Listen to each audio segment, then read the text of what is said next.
Bom, nós falamos na quinta, para relembrar, nós falamos sobre esta questão, o antídoto de Deus para as emoções danificadas.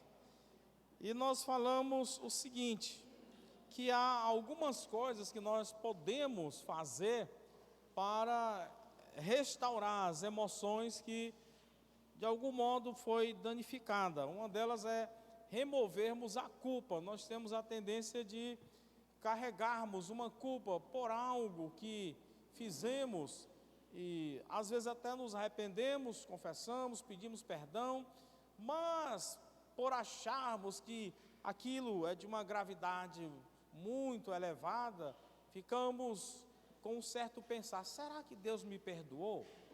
E aí continuamos orando pelo assunto, pelo motivo, mas sempre aquela, será que Deus me perdoou? Então a questão é essa, primeiro é remover a culpa. Depois nós falamos também sobre aliviar a nossa angústia, estivemos falando bastante sobre isso, e depois falamos sobre, vamos continuar agora falando sobre o substituir o nosso ressentimento. Então é isso que nós vamos abordar aí. Júnior, vamos lá, eu vi que você estava querendo entregar.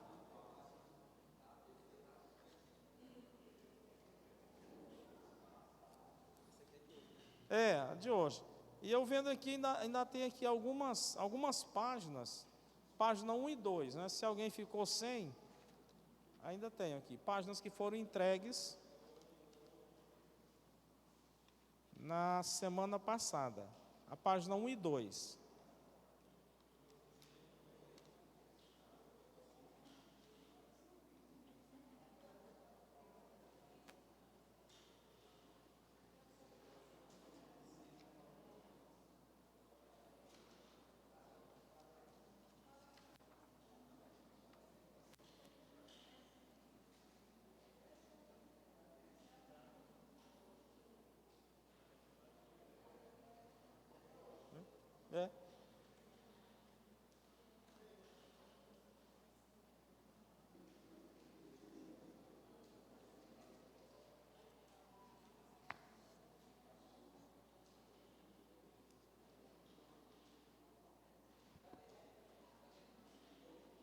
De hoje, só a minha, mas se não terminar aqui...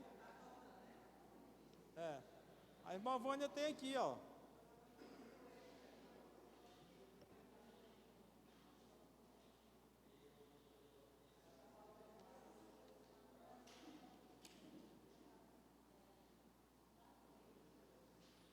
Bom, então aí na página de número 3, você se apropria do 2, que é exatamente isso, deixar Deus aliviar minha mágoa. Vamos entender o tópico. Aí os irmãos, dentro da necessidade de uma pergunta, de um comentário, você, como de praxe, levanta a sua mão. Então vamos lá, 2, página 3. Nem tudo que fere a nossa vida é algo que nós mesmos fazemos. Às vezes, eu sofro por causa de coisas que são feitas contra mim. Outras vezes, eu sofro por ver outras pessoas sendo feridas. A verdade é que teremos sofrimentos durante a vida. Experimentaremos solidão na vida. Aqui não é o céu. Ainda não é o céu. A terra é imperfeita. Chegará o dia em que você vai sentir solidão.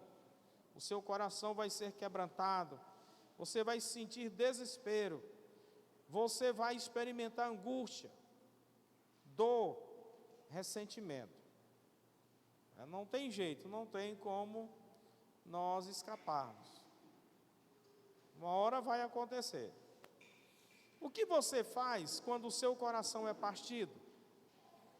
O que você faz quando a angústia toma conta da sua vida? Você dá uma festa para a sua autopiedade? Procura se isolar do mundo dizendo, nunca mais deixarei que alguém me machuque novamente? Você se retrai e pede demissão da vida, vivendo de um modo miserável para o resto da vida, existe outra opção. Você pode dar a Jesus a oportunidade de restaurar a sua alma. Nós encontramos alguns episódios na vida de homens de Deus, realmente, que eles chegaram nesse momento de até desistirem da vida. Não viram mais escape. Um desses homens é o profeta Elias. Quando, ali após aquele embate com os profetas de Baal e os profetas de Acera e tal, a ameaça da rainha, então ele disse para Deus: basta, não sou melhor do que os meus pais. E ele pediu para si a morte. E Deus tentou reanimar, primeira vez, segunda vez, mas ele estava tão para baixo, que insistiu nisso. Então, se um homem igual Elias, que a Bíblia diz que fez aquelas coisas, mas Tiago diz que ele é um homem semelhante a nós, e nós semelhante a eles, então qualquer um de nós podemos passar por isso aqui. A questão é que há etapas da vida, momentos na vida, que nós estamos fluindo na vida, estamos bem alto, mas há momentos que parece que o nosso balão começa a secar, a murchar, né? Mas aí daqui a pouco o Espírito dá uma sopradinha novamente, ele enche de novo, sobe, né? Vai chegar no céu, aí começa a esvaziar e desce, né? E fica nesse sobe e desce, né? Tem uns que às vezes passa mais tempo embaixo, outros às vezes passam mais tempo em cima, mas o certo é que a vida é assim, né? A vida, o gráfico da vida não é reto, é assim, vai, sobe, aí vai, depois desce, aí, né? Então é assim. Bom, o que você vai fazer, foram algumas perguntas. Às vezes nós sofremos por causa da estupidez dos nossos próprios atos. Fazemos tolices, cometemos erros sérios e nos metemos em tudo quanto é tipo de confusão. Isso nos deixa angustiados. Outras vezes, ficamos angustiados ao ver outras pessoas passando por sofrimentos, por causa de uma grande perda, porque somos vítimas inocentes da crueldade também de outras pessoas. Então, há vários motivos aí. O rei Davi foi uma pessoa que conhecia bem o significado de viver angustiado. Ele experimentou o quanto o sofrimento danifica a alma. Salmo 31:9 diz: misericórdia, Senhor, minha vida é consumida pela angústia, os meus anos pelo gemido, minha aflição esgota as minhas forças e os meus ossos se enfraquecem. O rei Davi, um homem forjado ali no deserto, homem que matou feras, o homem que matou o gigante, mas houve um momento na vida dele que ele estava lá embaixo, estava lá no fundo do poço. Então, irmãos, qualquer um de nós. Então aí é deixar Deus aliviar a nossa mágoa. Ou seja, nesses momentos nós queremos resolver, mas não tem como resolver, não tem como nós mesmos nos autocurar. O médico aqui é Deus. Então é entregar a Ele mesmo e esperar que Ele obre o milagre, que Ele opere o milagre. Isso aí. Terceiro, deixar Deus substituir meus ressentimentos. Vamos lá. Ressentimento é o resultado do que outras pessoas fazem contra mim. Eu sinto culpa pelo que faço contra as pessoas, mas eu fico ressentido por causa do que elas fazem contra mim. Uma hora ou outra ficaremos magoados nesta vida. Esta é uma realidade. A vida é injusta. Disse assim Salomão. Falou que a vida é injusta. Pessoas vão nos magoar, às vezes intencionalmente, outras vezes involuntariamente. De qualquer jeito, ficamos magoados e ressentidos. Mas o modo como tratamos o ressentimento determina se crescemos ou encolhemos. A escolha é nossa. A escolha é nossa. Vamos trabalhar um pouquinho aqui. Eu volto a bater naquela tecla. Ninguém pode diminuir você. Tá? Ninguém pode diminuir você. É só você não aceitar aquela palavra maldita, maldita no sentido maldizer, contra você. Só não aceitar. Eu bato aqui que é uma questão de escolha, é uma escolha nossa. Não sei se você já viu pessoas que vai a uma excursão e ela tem tudo para estar alegre, mas ela está triste. E você vai conversar com ela, por que você está triste? Ela diz, eu não sei. Então é só analisar e dizer, eu não vou ficar triste, eu vou me alegrar, pronto. Se não há motivos, por que ficar triste? Questão de escolha. Bom, eu posso escolher se a situação vai me devastar ou se vai me dar uma nova direção. Se me ajudará a prosseguir ou a retroceder. Refinar ou estagnar. É nós que decidimos. Ontem a Vânia lembrou um caso. A gente estava conversando, eu, o Júnior, Vânia e a Vânia relembrou um caso. Em 2016, por ocasião da campanha política, né? Um camarada que chegou lá em casa e nós fomos criados, nós éramos vizinhos, criança ele também. E ele chegou lá em casa, ele optou por um caminho errado da vida, né, e terminou entrando nesse mundo aí das drogas, etc. E ele sempre passava lá em casa pedindo. E um dia, aquele dia assim, que ele aborreceu, querendo coisas. E aí qual foi o argumento dele, a justificativa? É que ele não tinha nada e nós tínhamos. Então, como se nós tivéssemos o direito, a obrigação de dar a ele. Aí eu peguei naquele momento, né? Aí eu disse, rapaz, tu não tem, é porque tu não quis ter, tu foi irresponsável na vida e tal, e tal, e tal. Por quê? Quando eu era criança, então a situação econômica da nossa região, quem tinha um emprego no governo, alguma coisa assim, era um padrão elevado. E a mãe dele, o pai dele, era um padrão elevado. Ele nunca quis estudar. Ele estudava, os pais pagavam, mas ele nunca quis. E o meu padrão, não sei nem se nós tínhamos padrão, né? Era lá embaixo. Mas a minha mãe disse, eu não aprendi, mas você vai aprender. E ela me colocava, eu estudava de manhã e à tarde. Era de manhã e à tarde. Eu estudava, né? Então, ele optou por aquela vida desgraçada. Os pais tinham condições, mas ele não quis. Questão de escolha.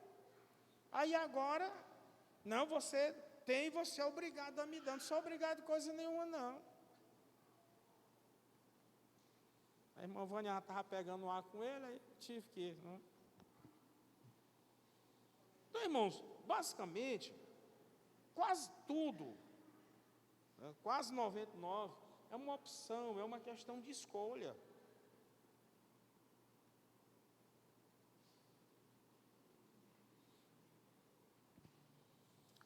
Bom, continuemos.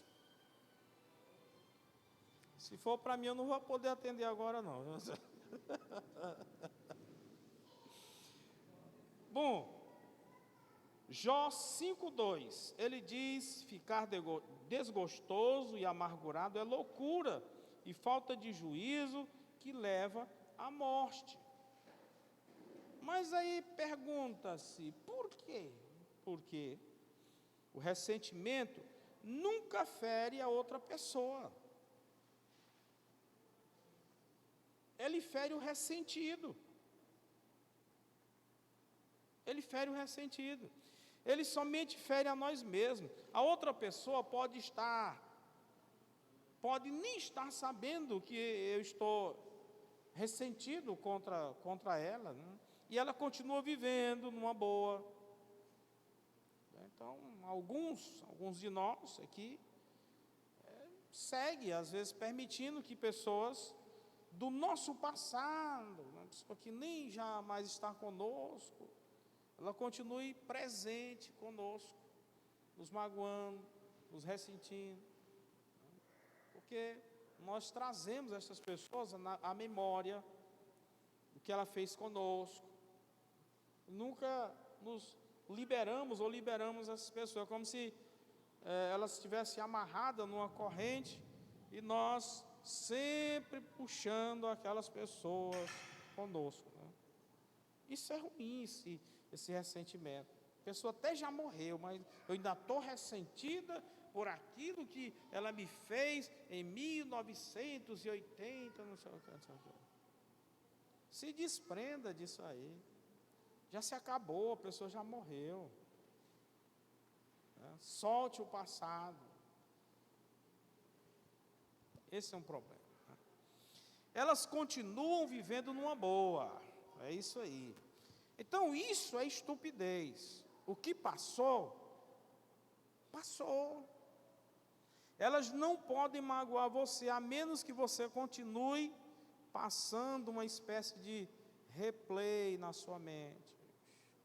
Vou voltar aqui, o filme. Play. É isso. Esse é o problema. Então, é deixar com que esses ressentimentos, eles sejam substituídos por coisas positivas.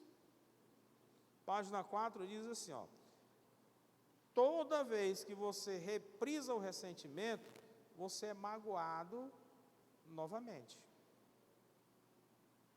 Toda vez. Toda vez que você reprisa, você é magoado novamente. A pessoa já pode ter morrido, mas ela continua magoando você lá no cemitério. Aí vem uma pergunta: não é uma burrice? Ela já morreu. Você não tem nada a ganhar ficando ressentido. Pelo contrário, você é que fica ferido. Eu gosto de imaginar, e essa é uma premissa verdadeira. As pessoas que elas gostam de magoar, elas gostam de trazer dano à vida dos outros, observe que ela tem uma vida desgraçada, uma vida amargurada. Então, eu vou querer ter a mesma vida que ela, porque uma pessoa de bem com a vida, ele não tem tempo para maquinar o mal contra o outro, para desejar o mal com o outro. Ele quer continuar vivendo, desfrutando a vida. Quer ver uma ideia? Pensemos, você tira férias, aí vai visitar cidades belas. Não, mas em vez de eu estou nessa viagem, eu vou ficar maquinando aqui como eu vou fazer o mal com fulano. Não, desfrute suas férias, sua viagem.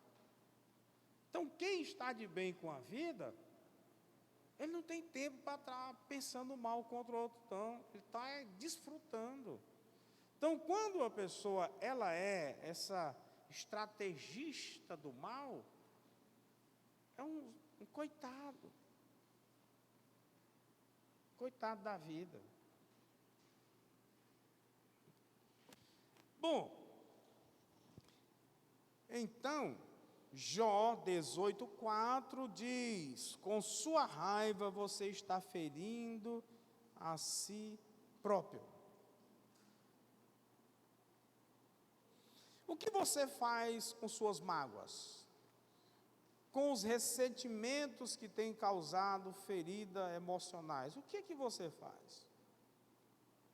Nada, a não ser se ferir. E uma outra coisa, eu sempre bato nessa tecla. Observe, qualquer pessoa que você conseguir lembrar que em algum momento da vida essa pessoa tentou trazer prejuízo a você, ela tentou destruir você, botar barreiras, bloqueio na sua vida. Observe o que foi que aconteceu com ela. E pode observar se você não está em um patamar mais elevado do que essa pessoa. Se você não estiver, então você é pior do que ela. Entendeu? Então, se não quiser lembrar, mas provavelmente ela está um patamar inferior a você.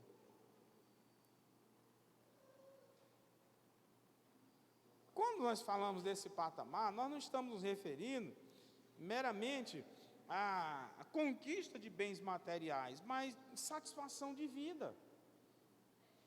Irmãos, não existe nada pior na vida de uma pessoa do que ele ter muitos para o usufruto material, mas não ter uma vida feliz, não poder sorrir, não poder dormir tranquilamente, não poder ficar à vontade.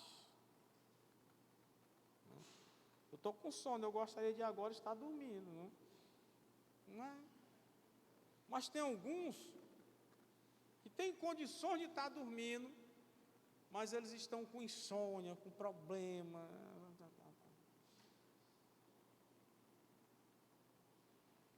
Então, o que adianta bens materiais, se não há satisfação de vida? Era melhor não ter bens e ter satisfação na vida.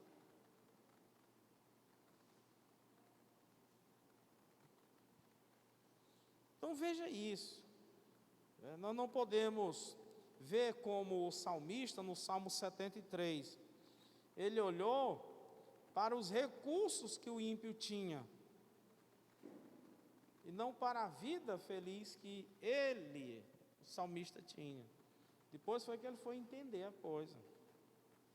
Nem sempre, irmãos, ter recursos materiais implica dizer satisfação ou felicidade, não. Às vezes, aquilo ali promove exatamente o contrário. Pois bem, continuando aí, Romanos 12:19, Paulo diz: queridos irmãos, nunca se vingue de ninguém, pelo contrário, deixe que seja Deus quem dê o castigo.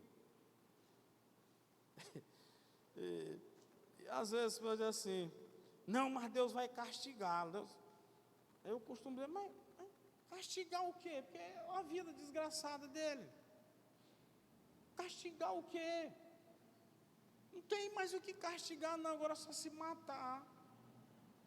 Mas às vezes a morte para alguns é uma bênção.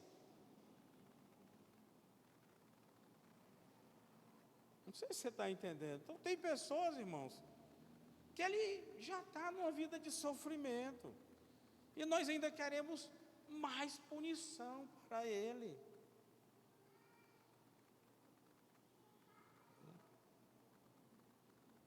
Mais punição.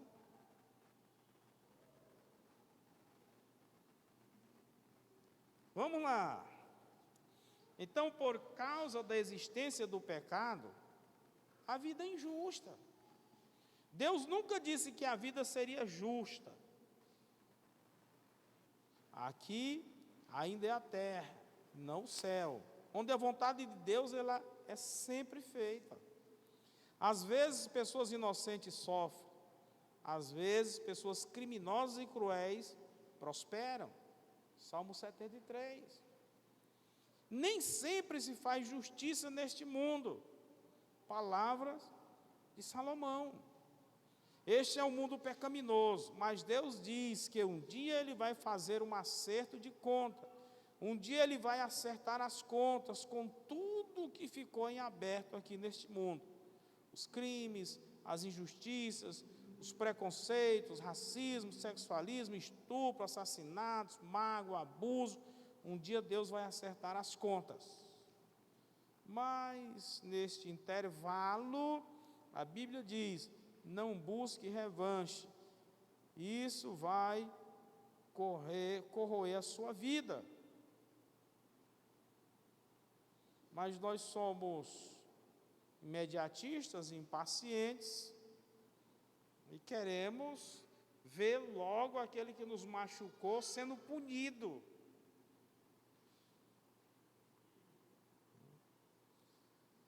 O que fazer então?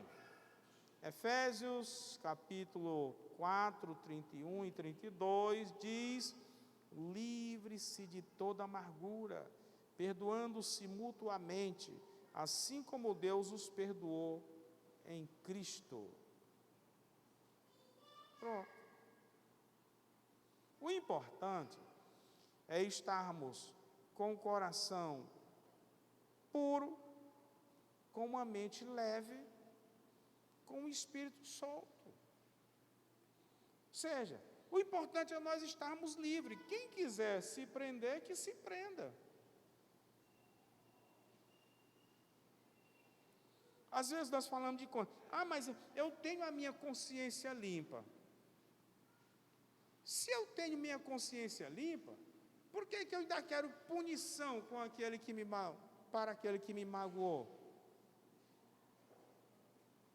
Se minha consciência está limpa, então que Deus trate dessa situação. Né? Que Deus trate.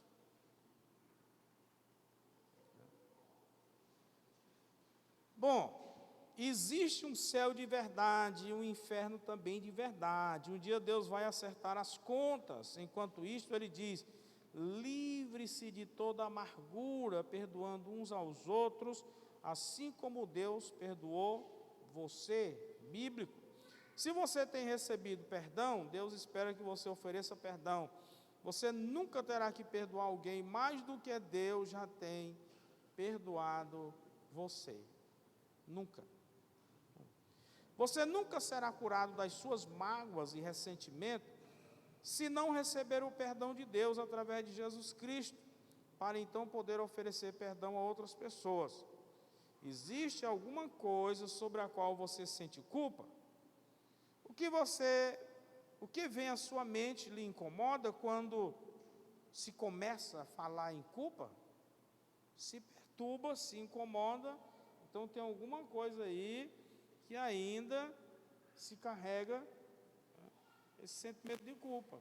Se não incomoda, então está tudo ok, não tem problema nenhum. Essa é a questão. Bom, e estamos chegando no fim. Racionalizar, minimizar, negociar, transferir culpa. E se autoflagelo não serve para coisa alguma, Jesus Cristo pode remover a sua culpa. Somente Ele pode lhe dar um novo começo. Pastor, mas você está falando para crentes. Irmãos, mas boa parte dos crentes estão aqui. Boa parte. Precisando ter realmente esse acerto consigo mesmo, acerto com Deus, reconhecer aquilo que nós cantamos. Quero que valorize o que você tem. Você é um ser, você é alguém tão importante para Deus. Quantos crentes se consideram insignificantes? Não consegue descobrir em si o valor que Deus já avaliou a sua própria pessoa.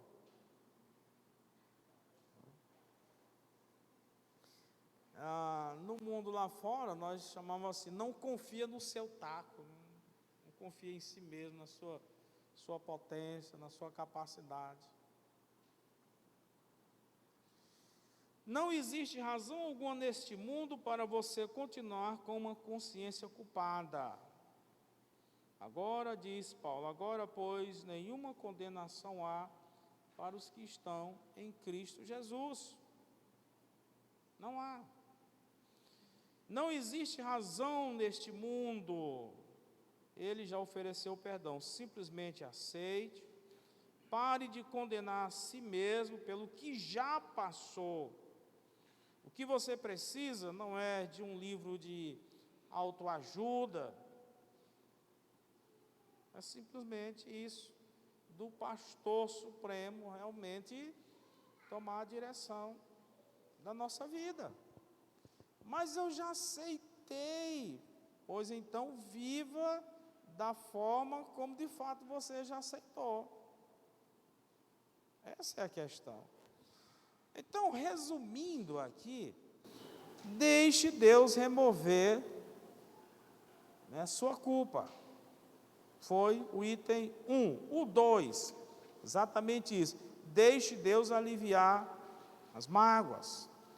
3, deixe Deus substituir os ressentimentos. Se nós conseguirmos dar esses três passos, nós teríamos uma vida sem esse problema de emoções danificadas, traumas, essas coisas que nos atrapalham a questão do relacionamento e produz em nós até estresse, traumas e mais traumas, essas questões todas. Então, você tem que saber deixar o passado no passado, se equilibrar no presente e projetar um futuro sem esses traumas. Então, as pessoas dizem, eu tenho um trauma disso, eu tenho um trauma daquilo, eu tenho um trauma daquilo outro. Passou. O trauma, ele nos impede de vivermos um futuro pleno. Tem que ser trabalhado. Pronto? Alguma coisa a comentar? Acho que eu falei rápido, não dei oportunidade a ninguém. Não sei se é o sono também, não é? Nós, na próxima quinta-feira, nós vamos estar mudando o nosso foco. Nós vamos estar estudando sobre adoração e adorador. Estamos vendo a necessidade de trazer mais claro esses conceitos à nossa igreja. Tenho observado essa necessidade por parte geral da igreja. Entendermos o que de fato é um culto. Entendermos o porquê que nós viemos participar de um culto.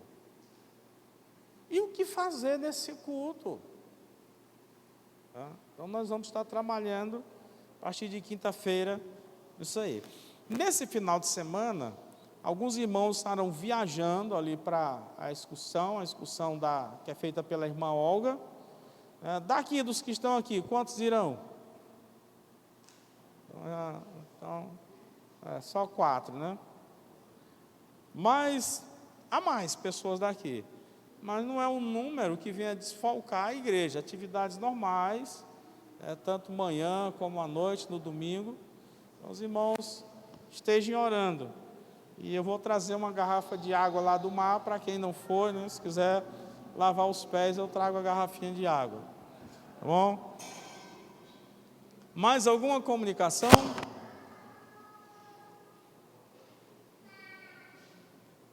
Não? Então vamos orar. Vamos orar. Altíssimo Deus, Pai, trabalha cada vez mais na nossa vida, de modo, ó Deus, que possamos ser livres para adorar esse Deus grandioso, para vivermos a vida que o Senhor propôs a cada um de nós, uma vida plena, uma vida de abundância, vida essa que começa aqui, ó Pai.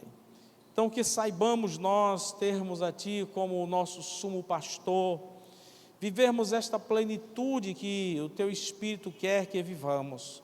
Portanto, ó Deus, trabalha a nossa mente, trabalha o nosso espírito, trabalha o nosso próprio corpo, Deus, para sermos de fato morada do Teu Espírito. E assim, abençoa a Tua igreja, aqui possamos viver em comunhão, vivermos em harmonia, Senhor.